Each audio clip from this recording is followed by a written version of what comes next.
going on, Vikings fans? Welcome into Vikings Now by Chat Sports. My name is Patrick Siepman. Coming up on today's show, I have a story for you guys that will absolutely fire you up and may have you ready to run through a brick wall ahead of this Week 4 matchup with the Green Bay Packers. Then I also want to talk about it, as a lot of Vikings fans have been discussing who should be the franchise quarterback, J.J. McCarthy or Sam Darnold. To give you guys my answers there. And then also Kevin O'Connell. Should the Vikings extend him? I think that's a pretty obvious answer there. But before we dive into it, guys, first off, I want to say thank you guys so much to everybody who hit that subscribe button on yesterday's show. We picked up 572 members, new members to our Vikings Now family. But I put the ridiculous goal out there 2 days ago when we were at 31,300 subs. Can we hit 33K before kickoff for our man Aaron Jones? So if you guys haven't already, we are right there, just less than 1,000 away. Hit that sub button and don't miss a thing around your Minnesota Vikings.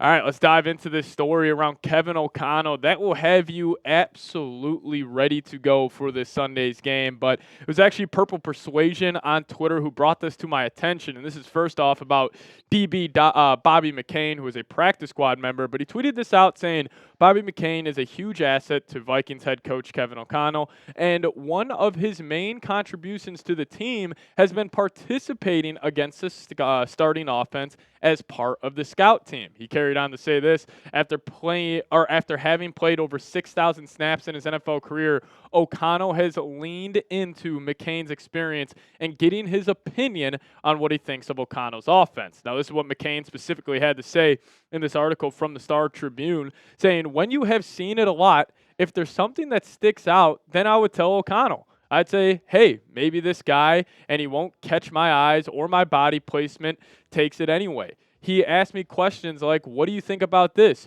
Were you there because this guy didn't do that? I'm out there against this offense every day, so he wants to know what I see. If I see any tendencies, anything that goes on, and I give my feedback to him every day we talk, I'm happy to help any way I can. Now, this is just absolutely awesome. Like, I love this. Like, the fact that a practice squad corner feels this included in the success of the team speaks to the culture that Kevin O'Connell has instilled in this whole organization. And I love that everybody is involved. Like, it's not just the stars getting credit, like Justin Jefferson, Christian Darrisaw, Van Ginkel, Grenard, like all the blue chip players we have on this team. Even a guy like Bobby McCain, who hasn't played one snap of real football with this team, he feels like he is contributing a whole lot, and it does make sense because with how smart of a mind Bobby McCain is, I am sure he has seen just about everything in the NFL. So if Kevin O'Connell is putting in a new play, a new scheme that week, it does not shock me that he would go hit up Bobby and say, hey, what are you seeing here? Why did you jump this route? Why did you play this type of coverage in this formation? I just think it's absolutely awesome that everybody is involved and everybody feels like they're contributing to this 3-0 start. But this is pretty funny. Our man Brian Flores and Kevin O'Connell have a truly special relationship. And it sounds like KOC was dialing up blitzes for this week's past game. This is what Brian Flores said. He says he texts me and he's like, hey, what do you think about doing this out of this front? We ran it, so it's good. And then Flores called it a KO special. Now I'll say this. Don't let KOC start dialing up the blitzes. Like, how cool of a story is this? That they have such a good relationship where it doesn't feel like, because take this for example. Let's just say Brian Flores, he had an ego and he didn't want anybody, jumping, or crossing a line where they're not supposed to. That's not the case. Clearly, he has enough respect for KO's football mind where even Kevin O'Connell can come to Flores and say, hey, you should run this blitz out of this formation. And it ends up working. But I do quickly just want to go through a couple of plays from the Brian Flores defense just to give you guys a better idea, because I truly do believe this is the biggest storyline of the NFL season that nobody's talking about, that how unique Flores' scheme is. So a couple examples. So right here, this is the bread and butter. Vikings have 8 guys lined up on the line of scrimmage, 3rd and 8. Pretty clear. It's just man coverage in the back end with these 3 corners taking those 3 wide receivers for the Houston Texans. And right now, if you're the quarterback, you see 8 guys lined up. you see man coverage, you're probably going to hit your hot route right away, and then that's what happened. The Vikings ended up bringing everybody on this play. Actually, right here, Cam Bynum is kind of manned up with a tight end or running back, just assuming they're going to be in there, the chip. So if they split out, Cam Bynum would take that guy. But this is just the bread and butter. This is the basics of the Brian Flores defense. But now we get to another example on 3rd and long here from the Texans game. The Vikings overload one side with a ton of versatile players. You see Blake Cashman, Van Ginkel, Jihad Ward, Patrick Jones up here. You got 4 guys lined over the top of 3 offensive linemen, which leaves Jonathan Grenard down here on an island just going one-on-one with the right tackle. And then what do the Vikings do? Van Ginkel absolutely jumps this. You can't really see him tied in here, but he gets in there. He gets some pressure. Jihad Ward, him and Patrick Jones run a twist concept here, and then the whole line for the Texans has to shift that way with Cashman taking on the center and guard. What did this allow? This allowed Jonathan Grenard to get a one-on-one opportunity to go sack C.J. Stroud. And this isn't even like the bread and butter of Flores. This is just another example of him using this defense in another way. But quickly, I want to show you guys this as, he doesn't go to this a lot. But 3rd and 10, you're C.J. Stroud. You're expecting, all right, here comes everybody lined up. I got to pick and choose who's coming. Flores went the other direction. He just ran a simple quarters look with 4, deep halves here, only rushing 3. It just shows that there are so many different ways to attack an offense in this defense. Now, I think a big reason why Sam Darnold has been so successful so far this season, and I am so pissed off at myself that I didn't think about this earlier. Going against this defense every day in practice has probably made game days feel so easy for Darnold. Like, could you imagine Monday, Tuesday, Wednesday, Thursday practice, Darnold's going against Brian Flores in that Hellfire defense. And then he goes up against, the Texans, Niners, like very good defenses, but not as complex in terms of coverages. It probably feels easy. And also this, hear me out on this one, because I threw out this take yesterday that I was just a little scared that maybe an NFL offense coordinator could figure out the Brian Flores defense. I fully take that back. That was an awful take by me. Because if there was anybody to figure it out, it would be Kevin O'Connell. Like Kevin O'Connell, if he notices anything on Flores' side of the football, he would immediately come to him and say it. And let's just say worst case scenario. Matt LaFleur, I don't think this is going to happen. I think the Vikings are going to roll on Sunday. Let's just say LaFleur, he figures out something with the Flores defense. I'm sure KOC and Flores will sit down on Monday or sit down Sunday after the game and fully figure out what went down. But I do want to kick to this, and this is another story that's going to get you absolutely fired up for this game. It's coming from Mark Craig of the Star Tribune, saying reporters covering the Vikings in Cleveland during their joint practices last month experienced a sharp edge to Kevin O'Connell that would surprise the public, but it drew smiles and nods from several members of the Vikings organization who say the friendly head coach has been known to show some bite to them on rare occasions as well. And if I had to pick my biggest issue heading into the season for the Vikings, it would be they are too much of a finesse football team. But honestly, I don't think that's the case. I thought the Vikings needed to get more physical, and they have done just that. Kevin O'Connell, before training camp, he said we are going to be physical, we are going to hit, and we are going to hit at joint practice, we are going to hit during the preseason, and I think we're seeing the rewards of that right now. And also this from our man Brian Flores, saying KO. I love how he calls him KO, by the way. KO's viewed as this great human being, this nice guy, but he's got a little bit of a dark side, in the football realm.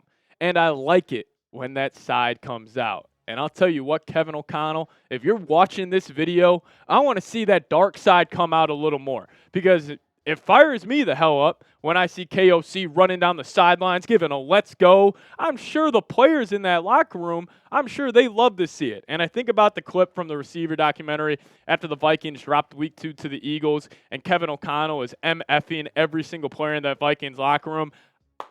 That was news to me. I did not know he had that part, in his game. But I want to see that dark side more. Be a killer, Kevin O'Connell. And, I'll put this take out there. I am almost guaranteeing that the Vikings will be playing in the NFC Championship. Now, I have looked at so many power rankings, so many people talking about, where are the Vikings going to land? Like, I fully believe the Vikings will be playing in the NFC Championship game this season. I think there's too much talent on this team, and I think the overall storyline of this NFL season is how good the Vikings coaching staff is. I don't think it's a hot take, but that's my guarantee on today's show. But we'll talk about this here in a little bit. Pinned comment on today's video. Would you extend Kevin O'Connell right now? Kwesi's asking you. You guys let me know your thoughts down below. Give me a Y for yes or an N for no on today's pinned comment. Coming up next, I do want to talk about what the Vikings should do with KOC and Sam Darnold heading into next season. But before we dive into that, I do want to give a massive shout out to today's presenting sponsor, and that is Public Rec. Let's be real, guys. Wearing pants suck. Who decided that stiff, uncomfortable fabric digging into your family jewels was necessary to go out and look put together? Well, I'm here to tell you that those days are finally over. Public Rec has developed the revolutionary Daymaker pant that feels as comfortable as sweats, but it look and fits like tailored pants. They're super stretchy and made with an elastic waistband, but you can wear them absolutely anywhere. Wear them lounging around the house, eating Cheetos, or football Sundays with the boys. You can even wear them on that first date, and no one will know you're wearing sweats. You can finally have indoor comfort with outdoor style by wearing Public Rec's Daymaker pants. For a limited time only, our listeners here at Vikings Now get 20% off their entire order when you use code CHAT at publicrec.com. That's 20% off your order at publicrec.com with promo code CHAT. Now, I'm actually rocking one of their hoodies right now. It is super comfortable, and when I got off work yesterday, I was rocking this. I'll tell you what, my girlfriend gave me all types of compliments, so if you guys want the same, head to publicrec.com/chat for 20% off. So stop the suffering in regular pants. For a limited time, our listeners get 20% off when you use code CHAT at checkout. That's 20% off with code CHAT at publicrec.com. After your purchase, they'll ask you where you heard about them. Please support our show and tell them we sent you here from Chat Sports. But say goodbye to the pants that put up a fight, because when comfort meets style, you found Public Rec. So could extensions be coming for KOC and Sam Darnold? Let's talk about it. And let's first start off with the head coach, Kevin O'Connell, as, should the Vikings extend Kevin O'Connell? How many years? I don't care about that. Just extend him ASAP. There is no reason not to. I think he's proven enough just with his ability as a play caller and also, his culture that he has set in this system that he should 100% be extended. But the Miami Dolphins did extend Mike McDaniel early on this offseason. He has been the coach for the Dolphins the same amount of years that Kevin O'Connell has been the head coach for the Minnesota Vikings. McDaniel was gifted Tua, all types of weapons, good offensive line, and good defensive play callers in the past. He has not done what Kevin O'Connell has done. O'Connell is a way better coach. We see how bad this offense is with Tyreek Hill, with Jalen Waddle, when they don't have their quarterback.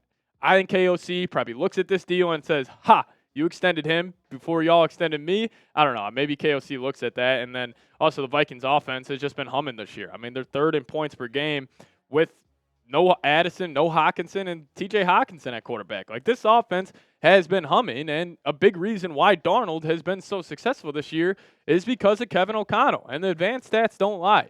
His big-time throw percentage, 4.8. About middle of the pack. He hasn't been, completely lighting up in that stat, but his ADOT, 8.3. Adjusting completion percentage, huge here, 77.8. And then KOC was able to work out all the Darnold what the F moments, as his turnover-worthy play percentage is only 2.1. So should the Vikings extend Darnold? Could this be coming within the next maybe 2 months? I doubt they would do it during the season, but I'm like, we got to talk about it because, originally I said heading into this year, JJ will be the QB1 next year no matter what. But with the way Darnold's played, man, you got to at least consider him being the starting quarterback for not just next year, but potentially the year after. Now, I do want to share this with you guys coming from the 33rd team. I think Sam Darnold, his age is misrepresented, as he is still one of the youngest quarterbacks in the league. He is younger than Lamar Jackson, Joe Burrow, Josh Allen, Mahomes, Baker, and Goff. It's not like he's 33 years old like Geno Smith. This dude could still get better. And, we're already seeing the strides from Darnold day to day, game to game, because he is so young. So here's my take on the whole shebang. The goal of this whole thing in the NFL is to find that quarterback. It does not matter if it's J.J. McCarthy or if it's Sam Darnold. And I feel like fans, and I'm a huge component of this anyways, I feel like we draft that quarterback in J.J., and we want to say, oh, we were right. We made the right pick. This is our guy. We drafted our franchise quarterback. What if he just got the short end of the stick here? What if he got drafted by the Vikings and, Darnold goes on, makes an NFC championship, and they extend him for 3-4 years? Like, that could be a situation. But I want to play off this hypothetical. I think this is the most realistic outcome for the Vikings season. They go 11-6.